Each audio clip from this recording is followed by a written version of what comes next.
So before I start on the collection, I just wanted to acknowledge and give thanks to the CSRC for allowing me the opportunity to put up some of these prints. And also to Profesora Alba, who couldn't make it. She'll be a little late, so I don't really know what that means. So yeah, I wanted to thank her for kind of pushing me to like face my shadow beast and not hide away from it. And I also wanted to thank Profesora Charlene Villaseñor Black for helping me for the past 2 years, kind of giving me that support I needed. And also my partner Melissa, who couldn't make it. And my friends who are out here. Yeah, and my family who kept me sane and gave me their love from afar. So this collection started, but this exhibit started from a Self Help Graphics collection that I was working on, that I started working on in the fall. Self Help Graphics donated a few prints to us, and I started going through them, and there was over 180 prints. So I was working on digitizing them and just making them more accessible to people, to get them online, and there was just so many, and it was really heartbreaking to me to think that they were going to be stored away for a really long time, and maybe no one was going to have the opportunity of seeing them. So I asked Liz, the librarian, if I could exhibit some of them and put them up so people could see them, and it ended up turning into this. So yeah, out of the 180 prints that there was, only 74 of the prints were produced by women. So that's why I wanted to focus just on Chicana art productions, and that's what I've been working on for the past 3 years. I've been just working with Chicana art, and that's where my heart is, that's where my passion is. And yeah, this exhibit is a catalyst of like all this love and labor that has gone into that. And I wanted to mention that there's 12 pieces in total, and there wasn't any specific idea that I was going for within all of them. I was kind of just looking for a range of prints that exhibited the differences within Chicana art. So I start with the 80s. So there's these 3 prints right here. And I can do a walkthrough after giving a brief talk, but I focus on these 3 from the 80s, and then these 5 are from the 90s, and the 4 that are in the vitrine are from the 2000s. And I wanted to start with the first print that I picked was by Sister Karen Bocalero, which is over there in that corner. Sorry, I have everyone like turning around in their seats. But she's actually the only founding woman of Self Help Graphics, and she was a nun, and she was a big part in getting Self Help Graphics going. And it's a center that still exists today, and it's been a struggle to keep it going, but it's still going, and it's still allowing artists the opportunity to keep producing their work. And yeah, so I also wanted to speak a little bit to the title. I had a lot of trouble choosing it. I don't know why, it's just words, but I approached Gaspar Alba, who was working with me on it, and she was like, well, you know, maybe you should focus on something that addresses like all these differences within Chicana art. So I just happened to come upon one of these articles that she wrote, and it's called, actually I forget the name of the title, but there's a term in it that she calls Embodied Aesthetics. So I borrowed that term to kind of give a name to the exhibit, and she defines it as an emphasis of the way Chicanas have focused on the female body as a site for their own manifestations of origin and identity, as opposed to a lot of Chicano artists who are looking at Aztlán or Chicano nationalism to like kind of root their own identities. And I really thought that was beautiful, because the female body in essence is where we all originate, and even the body as land, as mother, is where we all originate. So I wanted to expand on that idea of embodied aesthetics to also include the way that women not only focus on the female body, but overall like using sites and memory as a place for their own identity. And yeah, so that's how I came to choose these 12 prints, and if there's any questions from anyone or comments, I would like to open that up to y'all. Yeah. What's this one over here? What is that one about? That's by Esther Hernandez, and she's actually one of the first Chicana artists, or earlier Chicana artists of the 70s. this piece specifically, I think, focuses a lot on like the idea of like a mother ancestry, and like kind of reclaiming that. I think a lot of the work that went into early Chicana art was like reclaiming a past that was not really made accessible, or that wasn't just easily made available. So I think through this image, it was kind of like reclaiming that and connecting that ancestry, that female ancestry, with also like Mother Earth. That's actually a really beautiful piece. There's another piece by Esther Hernandez, which is right behind Michael over here. That's one of her most famous pieces. It's La Ofrenda, and actually in this piece, she actually painted this image of La Virgen on her partner's back, and then she decided to make it into an actual print, and then it became the cover of Carla Trujillo's book called Chicana Lesbians, the women our mother warned us about. And yeah, and she actually got a lot of emails, like hate mail and threats against her life, so she wasn't really out, and I guess out of fear of what was happening, she retracted that image. So in the second edition, it wasn't out anymore. So it just kind of shows you the struggle that Chicana artists are going through back then, and even now, today, with like Alma Lopez, whose piece was also censored when she exhibited in New Mexico. But yeah. So yeah, I didn't have too much to say, so. Giselle, could you talk to us about how you came about choosing amongst the 70-some women? Like, how were you able to decide? Because I imagine you being like heartbroken to decide on one particular artist versus another. So could you sort of talk about that process? Yeah.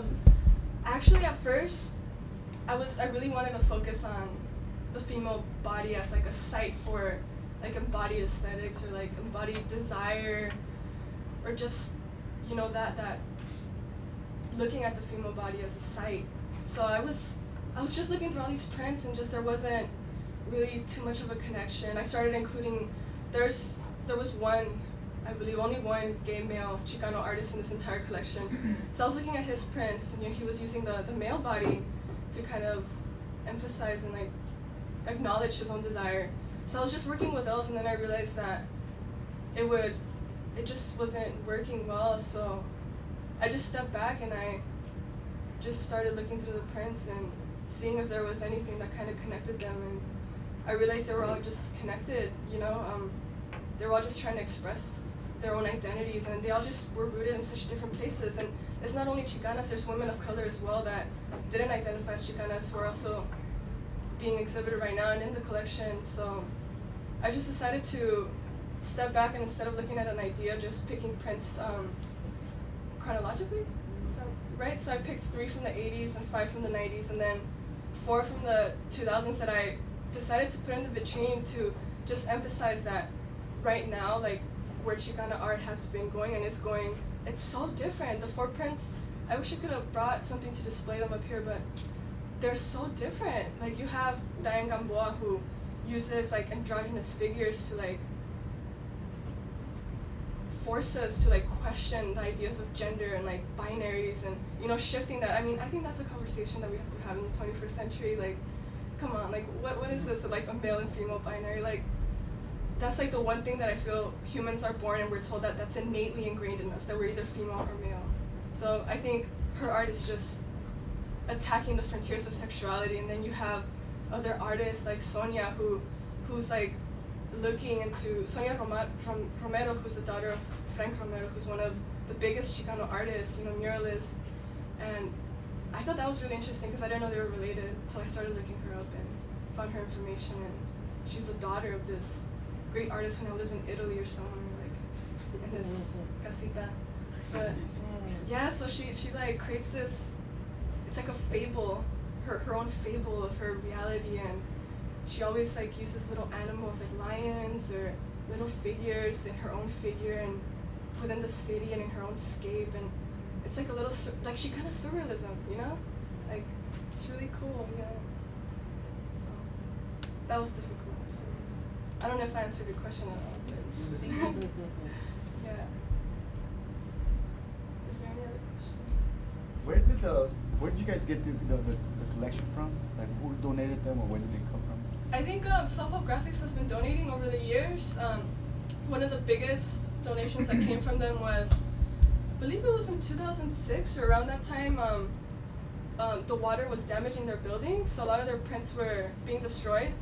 So it was kind of like a refuge, almost taking them over here and keeping them here. So they were salvaged, and thank God, because I was scared because I was going through the prints, and I mean, they're like my babies, right? Like I feed them, and I take pictures of them, and I clean them, and one of them looked like it was getting moss on it. So I was really scared, so I had my eraser like, oh, I need to get rid of that moss. And so, I don't know, some of them still have a little bit of damage, but I mean, they're still salvageable. And yeah, so that's how we have them. It's so many, it's 180, over 180. And just the struggle of even, like fall quarter, I spent the entire time trying to, I mean, artists, they'll write their like signature, like expecting all of us to like know how to read it. So I was going through all of them like, who is this? Like I can't even read their names. So just like even trying to figure out who made all these pieces. Some artists, like they don't even have like an artist page or anything. Like they don't maybe produce art anymore. And 12 of the 180 I was not able to identify. So there's still a great mystery. Hopefully in the future I'll come back and they'll be identified. But yeah. So that's how we got them all. And I know Karen Mary Davalos, who's on the board of the Self Help Graphics, was saying that she wants to start a cross-California digital collection because UC Santa Barbara has a huge collection of, maybe even larger than ours, of self-help graphic prints. And she wants to make a digital archive online that's accessible to anyone. So you don't even have to be like a part of UCLA to log on and just Google someone's name and have like their prints come up. Because I mean, I think one of the reasons that a lot of artists were doing screen printing or even got into like fine poster art is to make it more accessible. Like you can buy a piece or create posters out of it and it's not going to be like a $50,000 art piece, you know? So it should be accessible, and it should be, now that we have technology, it should be digitized and it should be made accessible to everyone.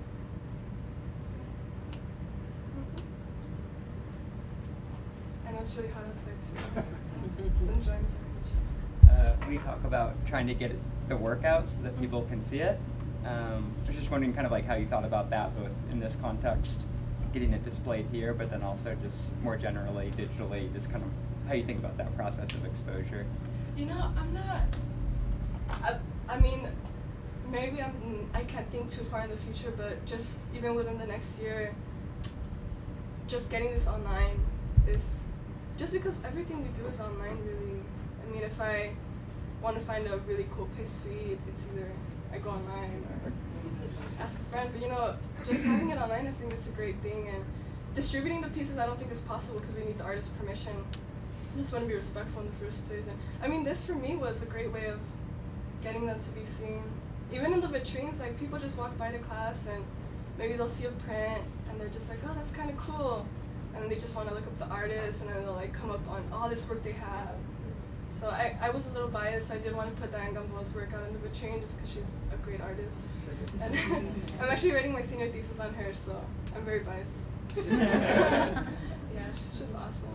But, yeah, or maybe one day they'll be walking down the hallways. I mean, all of these artists except Sister Karen Bocalero are live, so, which is a great thing about focusing on art that is very recent. So maybe, you know, they'll be like, oh, you know, I'm just gonna go walk around UCLA today, and they'll be walking down UCLA, and they'll see their art in the vitrine, like, wow, I hadn't seen that print since, I don't know, 1980 or something. So, yeah. But yeah, if you can think of anything, let me know. Yeah. So I'm more than happy to like do a walkthrough with anyone who would like to know more about the pieces. They each have their own little interesting like tidbits. Yeah, they're all used for different things too. I mean, this piece, for example, since most of you can see it, I hope, is by Patsy Valdez, who's like a great artist now, and she's like exhibiting in Britain and Germany. And this is one of her earliest prints, and I remember going to a talk she was giving, and she said that if this piece hadn't been bought by LACMA, that her career as an artist would have ended, because she was literally didn't have any money, spending all her time like making art, and then this piece got bought, and luckily we have a one of the prints here, which I thought was cool. So yeah. So if there isn't any more questions for this. Have you contacted any of the artists to let them know of the work you're doing? The exhibit of being here at UCLA? Yeah, I really wanted to. I'm not gonna lie. I didn't though. Just this quarter has been really consuming for me, especially since it's my last quarter.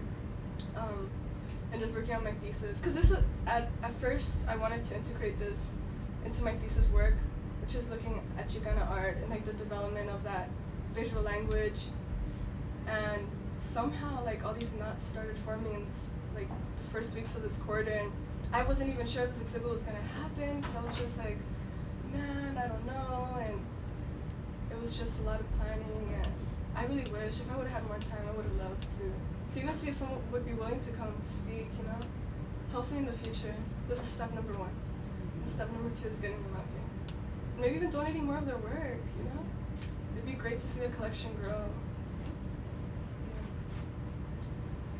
So I know there's food and drinks outside, so out in the patio, so we can take our conversation out there and enjoy some food, some lunch snacks. But, yeah, before we leave, if there's any last questions. Anyone has? Yeah, in the back. Talk just a little more as to the artist that you're using for your project. Like, why her as opposed to everybody else? Diane Gamboa? Yeah. Man, because she's so bad. But she's just the realest artist that I have come across. Like, her art is not, she speaks of her art as a piece of her. Like, she works to literally take out fragments of her being and put these as an offering for everyone to see. And that's not something that a lot of artists do. And I mean, her father passed away in the early 2000s, and she was like the only family member who was there for him, and she had his body cremated, and she used his ashes to mix into her paint and created like a series of paintings. Like, I thought that was amazing. And it's just there's no work done about her. Like, there's maybe 4 articles I've read ever, like, within academia. Everything she does is like out of this space, and it's just something that if I'm gonna make any contribution to anything and make these 4 years worth my time, it's gonna be bringing a little piece of what I know about her, so like someone else can find it and find out about her and know how great she is. Talking about like digitizing and utilizing technology today, something even it's kind of that we've been talking, like I'm housing anthropology, and a lot of it has to do with iconographies and working, especially like in my case, like a lot of indigenous folks, and it's the same kind of thing where you have these different testimonies of being, right, oral histories, traditions and stuff that is not history, right? It's not a dominant narrative, and it can be, doesn't fit into valid data, right?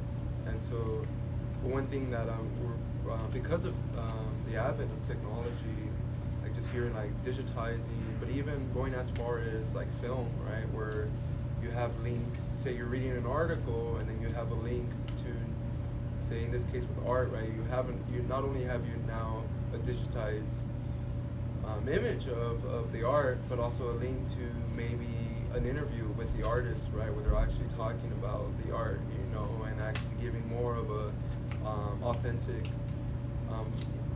perspective through their own words, right, of what they felt, what it is, that they're presenting, and I think this is definitely one of those steps, right, and it's just really good to see that being taken in different parts of social sciences.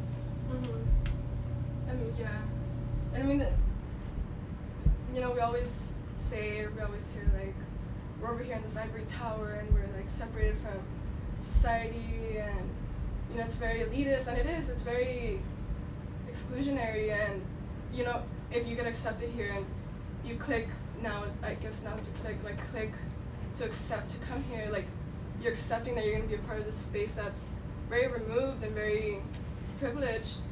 And I mean, if I'm gonna be here, then I'm gonna try to like at least do something to like connect us again, or you know, make this space accessible, get what this has to offer to actually bring information that I think is really valuable. Like you're saying, like stories that aren't a part of like the dominant narrative, but then it's also a question of whether those narratives want to even be in the space, or you know, that's also like it has to be a two-way street where like we have to give that respect before we just like take it, bring it here. So that's what I thought was a cool thing about this collection, was that I mean it was already donated and it was here. It just needed love. So I'm glad that I had the opportunity to share that love with that collection. I'm really sad that I'm gonna be leaving and not working with it again, but hopefully in the future, I know I can come back and volunteer and do some work on it. Yeah. Is there any more questions? I know my talk was really brief, I'm sorry. I was really nervous. No? Okay. So if there aren't any more questions, then we should all head out to go eat and have snacks.